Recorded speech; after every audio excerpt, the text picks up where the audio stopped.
historian Doug Weed says, just wait. A leader will emerge. Always does, always will. You know, we forget that, Doug, but I mean, Winston Churchill, before, you know, anyone thought he had a chance at any political life. And, you know, think about Abraham Lincoln. You're quite right, but are there periods when one doesn't? Yes, there are. I mean, tumultuous times produce leaders. They're not always good leaders. There's Stalin, there's Hitler. I mean, all those soldiers came home from World War I. They didn't have any jobs, and Hitler gave them a uniform and a sense of purpose and seized power.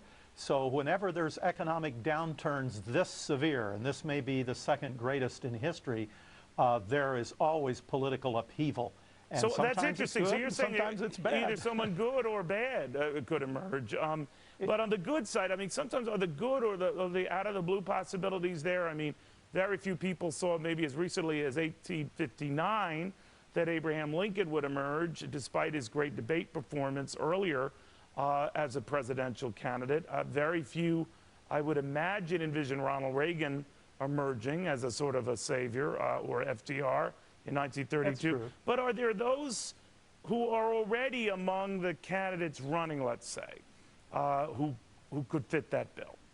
Well, in the interest of full disclosure, I'm a senior advisor to Ron Paul, and a lot of people they saw Winston Churchill. He was a pariah in his own party, to both parties. He often voted alone in Parliament, and he was ridiculed by the press, but he was right.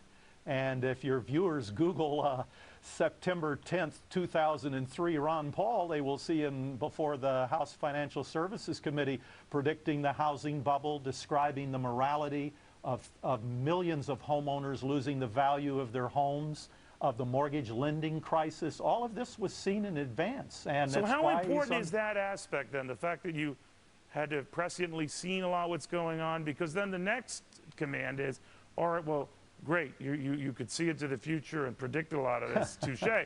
Now we expect you to be the guy to lead us out. How does he pass, or others even pass muster there? Well, morally, the problem morally, the British people looked at Chamberlain and Baldwin and they said, hey, if they knew this crisis was coming, why didn't they tell us? And if they didn't know, why did we elect them? And there's the same sentiment today. If George Bush knew the housing bubble was coming, and if Obama knew that his stimulus program wasn't going to produce any jobs at all, why didn't he tell us? And if he didn't know, why is he in power? And why not turn to somebody who seems to know? So that's how these sort of things do happen. Historically, they're unlikely. What about a third-party emergence? If you go back, and I don't want to get too arcane or academic or dry here, but I think if you think about it, Abraham Lincoln represented a third party, if you come to think about it.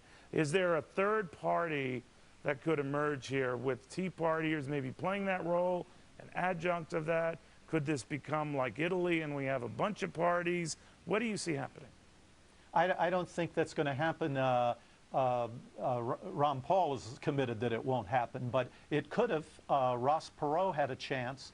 The problem with these businessman candidates is they have great appeal, but government always throughout history has made business laws gray, which makes it very difficult for a business person to be both successful and politically pure if they want to run for office. It's never happened in American history, but that's as close maybe as we came in recent times. But as you know, there were third parties when presidents split, Teddy Roosevelt and William Howard Taft.